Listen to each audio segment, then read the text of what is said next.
Hello everyone, welcome back to my channel.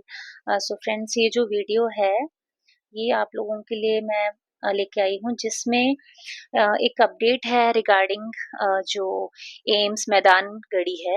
AIIMS Maidangarhi की vacancy आई है, but मतलब vacancy आना is a very good thing, but problem is कि ये जो वैकेंसी है ये आई है कॉन्ट्रेक्चुअल बेसिस पे। तो अभी आपने रिसेंटली सुना भी होगा कि हाँ भाई, अब थोड़े टाइम में एक नॉर्सेट की वैकेंसीज वगैरह आना बंद हो जाएगा, या XYZ आपने काफी न्यूज सुनी होगी, इधर उधर से यूट्यूब पे काफी वीडियोस भी देखे होंगे।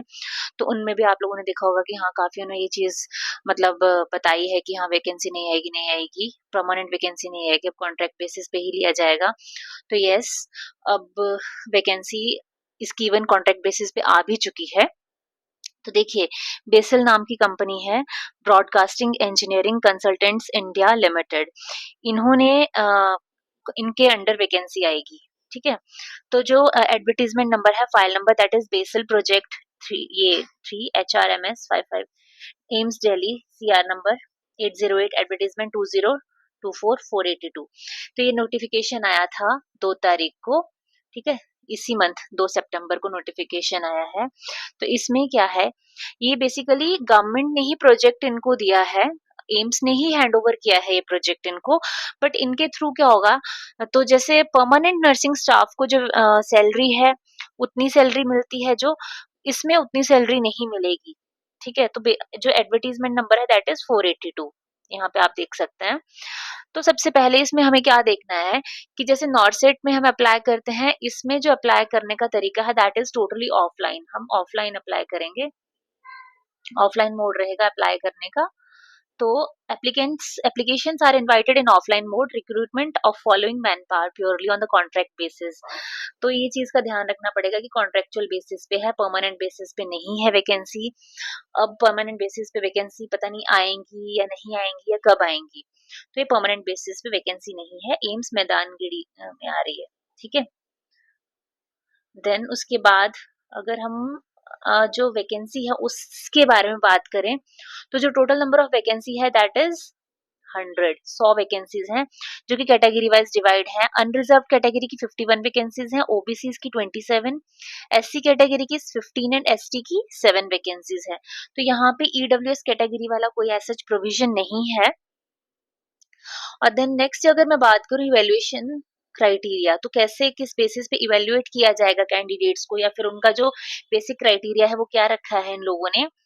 तो जो कैंडिडेट हैं जो अप्लाई करेंगे, उनके पास BSc नर्सिंग की होनी चाहिए, BSc nursing honours, BSc nursing from Indian nursing council जो रिकॉग्नाइज्ड कॉलेजेस हैं, या फिर स्टेट नर्सिंग रिकॉग्नाइज्ड कॉलेजेस से होना चाहिए, और या फिर पोस्ट बेसिक होना चाहिए कैंडिडेट फ्रॉम INC और स्टेट नर्सिंग काउंसिल के जो कॉलेजेस हैं वहां से। देन रजिस्ट्रेशन, आप रजिस्टर्ड नर्स और मिडवाइफ होनी चाहिए अपने स्टेट में या फिर INC से। देन आपका डिप्लोमा, या ऑप्शनल बता रही हूँ, diploma in general nursing GNM होनी चाहिए स्टेट नर्सिंग से, या फिर स्टेट नर्सिंग रिकॉग्नाइज्ड कॉलेज से, या फिर INC रिकॉग्नाइज्ड कॉलेज से आप रजिस्टर्ड, सेम रजिस्ट्रेशन आपकी होनी चाहिए। GNM वालों के लिए जो रिक्वायरमेंट है additional, that is they must have 2 years of experience, उनके पास 2 साल का एक्सपीरियंस होना चाहिए। 2 साल का एक्सपीरियंस GNM वालों को रिक्वायर्ड है 50 बेडेड हॉस्पिटल का, after acquiring the educational qualification mention above. मतलब जब उनकी GNM कंप्लीट हो गई है उसके बाद उनका 2 साल का एक्सपीरियंस होना जरूरी है, otherwise they are not eligible to appear in that vacancy. ठीक है, सिमिलरली जैसे नॉर्सेट के लिए जो क्राइटेरिया है वही क्राइटेरिया इन्होंने फॉलो किया है। अब नेक्स्ट अगर एज की बात करें तो that is 30 years of age. 30 साल से कम वालों को ही लिया, ईयर से अबव वाले candidates are not eligible. Then उसके बाद जो मंथली सैलरी है, monthly salary is very less actually, 28,000 only, 28,000 है, जहाँ पे एम्स इतनी हैंडफुल सैलरी ऑफर करता है, तो यहाँ पे salary is very less. But अब इनका जो क्राइटेरिया है that we need to follow. Next अब बात करें तो जो मेन इन्होंने बताया है कि रिक्वायरमेंट है, जो इनकी कंपनी की रिक्वायरमेंट क्या है, तो उन्होंने क्या बोला है, the candidate should have qualified नॉर्सेट 6। कौन से कैंडिडेट्स हैं जो अप्लाई कर सकते हैं, मतलब ऐसा नहीं है कि मैंने BSc नर्सिंग कर ली है या फिर मैंने GNM की है, 2 साल का एक्सपीरियंस है तो मैं अप्लाई कर सकती हूँ, नो। द कैंडिडेट वही अप्लाई कर पाएगा जिसने नॉर्सेट 6 क्वालिफाई किया है। वाओ, मतलब इनकी डिजायर्स आर वेरी हाई। जो कि एम्स कंडक्ट करता है, न्यू दिल्ली एम्स कंडक्ट करता है ना, वो वाला नॉर्सेट क्वालिफाई होना चाहिए। The merit list of the candidates fulfilling the essential qualification to be prepared on the basis of the rank in the NORCET. मतलब मानो इनके पास 200 कैंडिडेट्स अगर अप्लाई करते हैं तो 100 ही सीट्स हैं इनके पास, तो मेरिट किस हिसाब से बनेगी? नॉर्सेट के रैंक के हिसाब से। मतलब नॉर्सेट का जो नॉर्सेट 6 का जो रैंक है उनके हिसाब से आपकी जो ये बेसिल की मेरिट बनेगी। मतलब सैलरी सिर्फ 28,000 दे रहे हैं लेकिन desires are very high. Anyhow, job अब जिन लोगों के पास जॉब नहीं है वो तो देखो अप्लाई करेंगे ही, हम किसी को रोक नहीं सकते। As per the guidelines of the government there shall be reservation. Similarly जो गवर्नमेंट की गाइडलाइंस है उनकी बेसिस पे ही रिजर्वेशन सबको मिलेगा। जो SC ST कैटेगरी का जितना परसेंटेज रहता है ओबीसी का, सेम रिजर्वेशन आपको मिलेगा। देन उसके बाद ये जो कैंडिडेट्स हैं in temporary appointments which are to last for the 45 days or more, तो 45 डेज और उससे ज्यादा वाले मतलब टेम्परेरी बेसिस पे, अगेन आई एम टेलिंग, और परमानेंट वैकेंसी नहीं है, प्योरली ऑन कॉन्ट्रेक्चुअल बेसिस है, मैं आपको पहले ही बता चुकी हूँ। देन उसके बाद दस as per the applicable percentage of for the 100 positions the breakup of the vacancies come out to be जो as per the rule of the government जितना जितना क्राइटेरिया था उसके अकॉर्डिंग जो वैकेंसी अनरिजर्व कैटेगरी की है वो 51 है, OBC 27, SC 15 and ST 7 vacancies हैं सिर्फ। देन उसके बाद सिलेक्शन किस तरीके से होगा? सिलेक्शन उन्होंने पहले ही बता दिया है, नॉर्सेट 6 क्वालिफाई कैंडिडेट से अप्लाई कर सकते हैं। देन उसके बाद मेरिट नॉर्सेट के जो मार्क्स हैं उसके हिसाब से की जाएगी और उतने ही कैंडिडेट पिक किए जाएंगे जितनी रिक्वायरमेंट है वहां पे वैकेंसी है। जॉब 100 सीट्स हैं, कैटेगरी वाइज उतने उतने कैंडिडेट्स ही पिक किए जाएंगे। देन प्रेफरेंस किसको मिलेगी? Preference will be given to the local candidates and who have work experience in the same and the similar department। तो जो मतलब उनके पास पर्टिकुलर डिपार्टमेंट में रिक्वायरमेंट है, जिस पर्टिकुलर डिपार्टमेंट की, से एन एग्जांपल अगर आईसीयू की किसी के पास मानो रिक्वायरमेंट है तो जो लोगों को आईसीयू का एक्सपीरियंस होगा उन्हीं को ही वो प्रेफरेंस देंगे। बाकी आपको TA, traveller allowance and DA वगैरह, डीएनएस अलाउंस कुछ भी पे नहीं किया जाएगा। देन उसके बाद पर्सनल इंटरेक्शन का joining on the duty and selection etcetera आपको सॉरी पे किया जाएगा।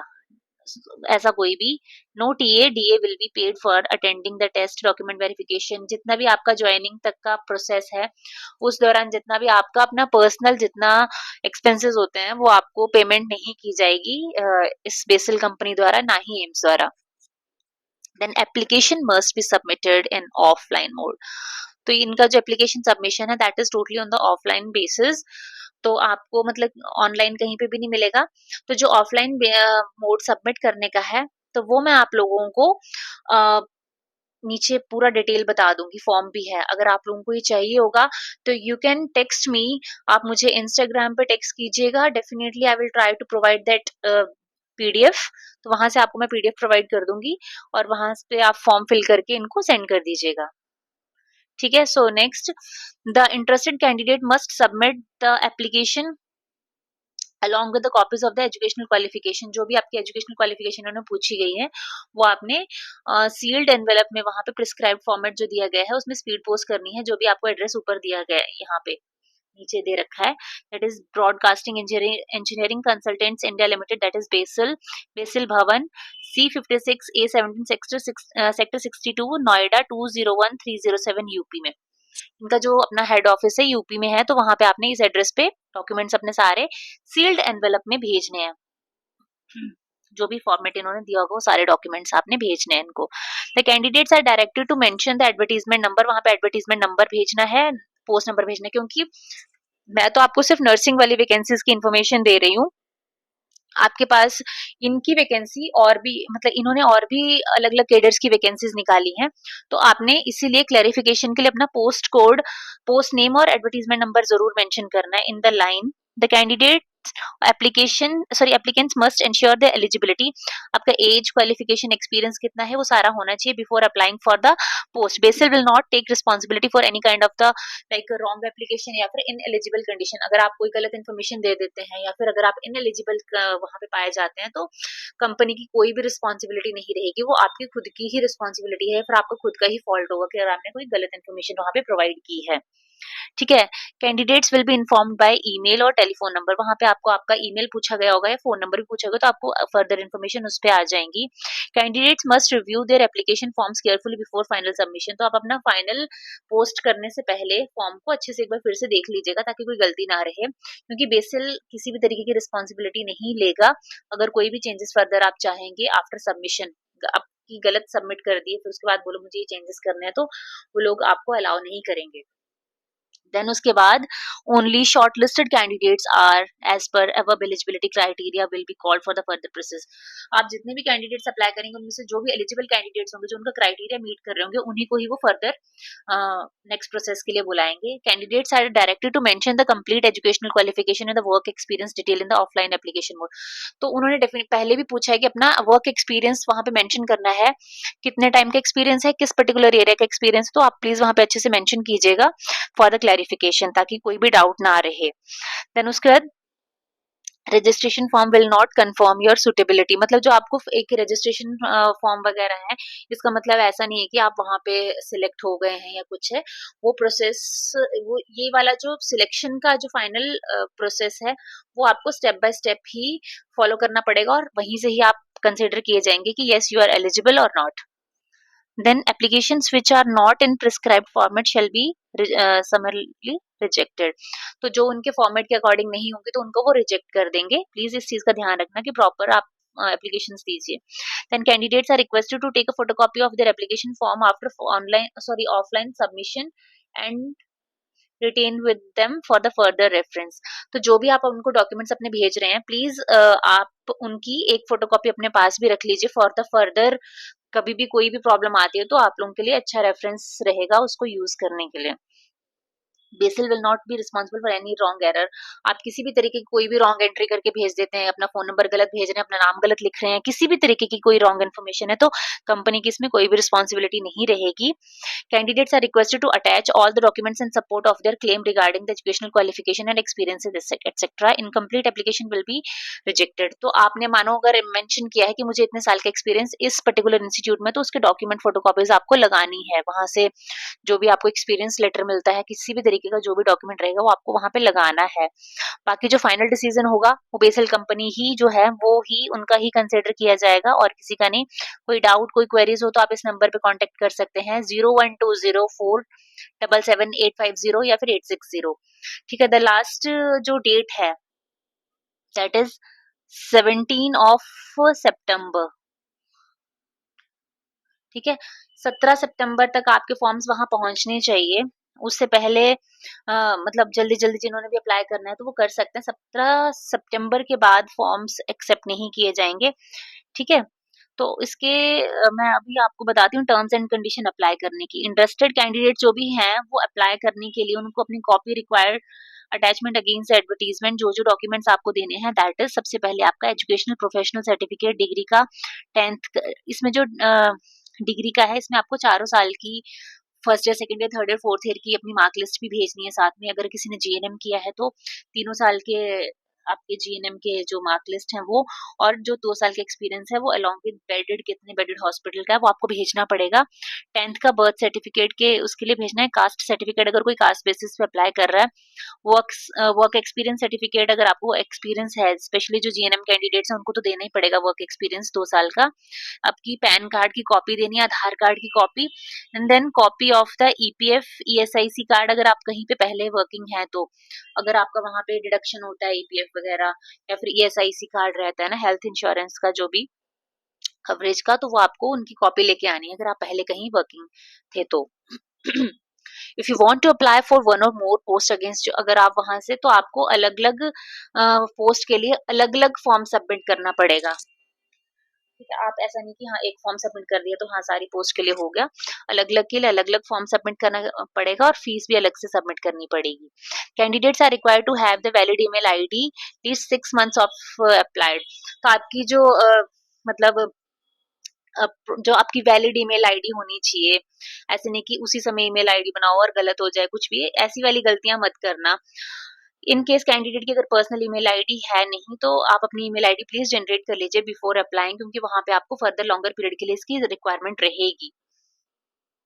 Offline payment for the registration non refundable होगा, जो आपका जो फीस रहेगी, डिमांड ड्राफ्ट बनेगा, मैंडेटरी है जो कि डीडी डिमांड ड्राफ्ट बनेगा आप लोगों का, बेसिल कंपनी के नाम से, उनकी कंपनी के नाम पे जाएगा। ठीक है, तो कैटेगरी वाइज यहाँ पे एप्लीकेशन जो फीस है वो मैं आपको बता देती हूँ कितनी कितनी है, ध्यान से सुन लीजिएगा कि फीस कितनी कितनी पे करनी है। कैटेगरी वाइज जो रजिस्ट्रेशन फीस है दैट इज, जो अनरिजर्व्ड जनरल कैटेगरी के हैं, ओबीसी हैं, ex serviceman women, that is 590 rupees, 590 rupees का आपको फीस पे करना है। देन SC ST EWS और फिजिकली हैंडीकैप कैंडिडेट्स को 295 रुपीज का डीडी बनाना है। तो ये आपको बैंक से बनवाना है। इन्होंने स्पेसिफिकली यहाँ कोई बैंक का नाम मेंशन नहीं किया है कि इन्हीं के बैंक से बनना है, बस इस कंपनी के नाम से आप लोगों ने वो करना है।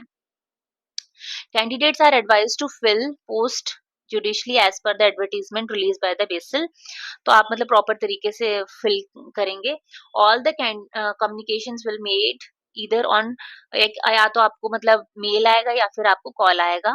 इन case of the submission of any false information or additional complaint with the local authorities be made on the description of basil. तो वो मतलब फर्दर जो भी अगर आप कोई फॉल्स इन्फॉर्मेशन देते हैं या फिर कुछ भी मतलब वो करते हैं, तो वो जो लास्ट डिसीजन है वो बेसिल कंपनी का ही रहेगा। ऐसा नहीं है कि आप एम्स में वर्क करने जा रहे हैं तो एम्स डिसीजन देगा, नहीं, अब कंपनी का क्या डिसीजन है उस हिसाब से ही फाइनल डिसीजन लिया जाएगा। Shall make any communication with other client, no candidate shall make any communication with other client. तो ऐसा नहीं है कि आप इस क्लाइंट से या उस क्लाइंट से बात करें, इनको फर्दर वो इनका अपना प्रोटोकॉल है जो आपको फॉलो करना पड़ेगा। Candidates are requested to enter the details in the offline application form carefully after submission of the application, no modification will be permitted and fees once paid. जब एक बार आप फीस पे कर देंगे वो नॉन रिफंडेबल होगी, आपको फीस वापस नहीं मिलेगी। आपके एक बार डॉक्यूमेंट सबमिट हो गए तो उनमें कोई भी मॉडिफिकेशन आपको नहीं करने को मिलेगी, तो इस चीज का प्लीज ध्यान रखिएगा। तो जिन भी कैंडिडेट्स ने अप्लाई करना है, ऊपर जो वेबसाइट दी गई है वहीं से अप्लाई कीजिएगा। Candidates will be solely responsible for submitting their application through only website. The candidates are requested to check their email messages regularly. BECIL will inform the selected candidates through email और SMS। BECIL will not be responsible for any kind of a delay on candidates part. अगर आप अपनी तरफ से कोई delay होता है तो बेसिल की कंपनी की कोई रिस्पॉन्सिबिलिटी नहीं है उसके लिए। चलिए अब मैं आपको बताती हूँ फर्दर ये जो फॉर्म है एप्लीकेशन फॉर्म। तो मैंने आप लोगों को बताया जैसे कि एडवर्टीजमेंट नंबर डालना है, तो यहाँ पे आपका एडवर्टीजमेंट नंबर आएगा। एडवर्टीजमेंट नंबर यहाँ पे डालेंगे, ये रजिस्ट्रेशन नंबर है, किस दिन आपने डेट भेज रहे हैं, फीस आपने कितनी पे की है वो यहाँ पे मेंशन करेंगे। यहाँ पे आपकी फोटो अटैच की जाएगी। ठीक है, तो ये रजिस्ट्रेशन फॉर्म है।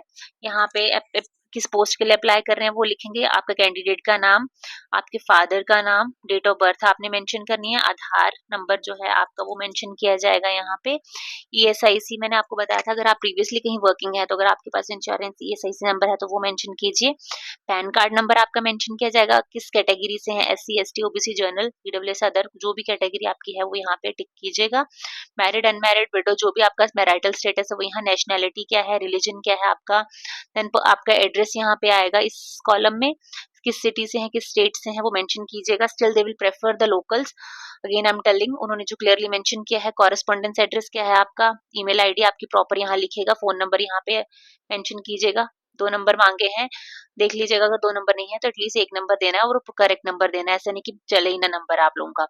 देन आता है आपका एजुकेशनल प्रोफेशनल क्वालिफिकेशन, तो 10th आपने पास की है, किस यूनिवर्सिटी से कहाँ से की है, ईयर कौन से साल में पास की है, टोटल मार्क्स कितने गेन किए हैं, टोटल मार्क्स कितने में से था, कितने आपके मार्क्स से कितना परसेंटेज था, ये सारा आपने बना के भर के उनको देना है।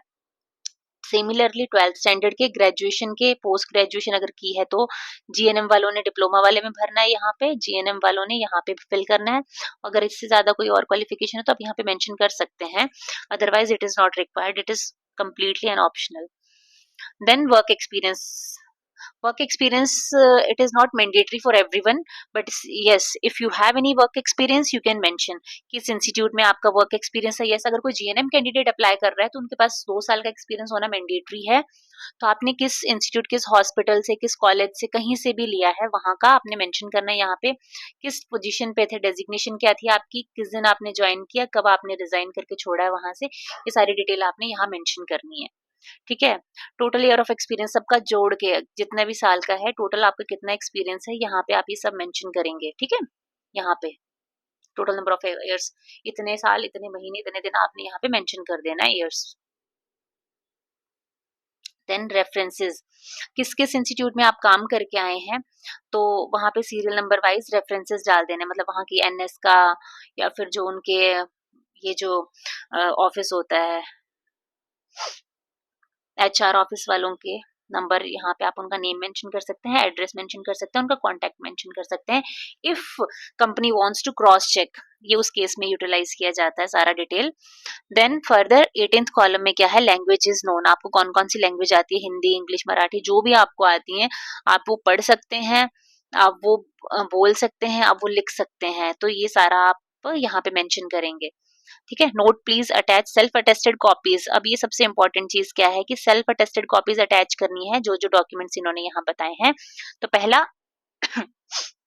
आपकी जो भी डिग्री है या फिर डिप्लोमा है उसका 10th का सर्टिफिकेट, कास्ट का सर्टिफिकेट अगर है, work experience, pan card number, Aadhaar card number, copy जो आपकी एसआईसी या फिर ईपीएफ जॉब यहाँ पे आप प्रीवियसली वर्किंग थे वहां का चाहिए होगा.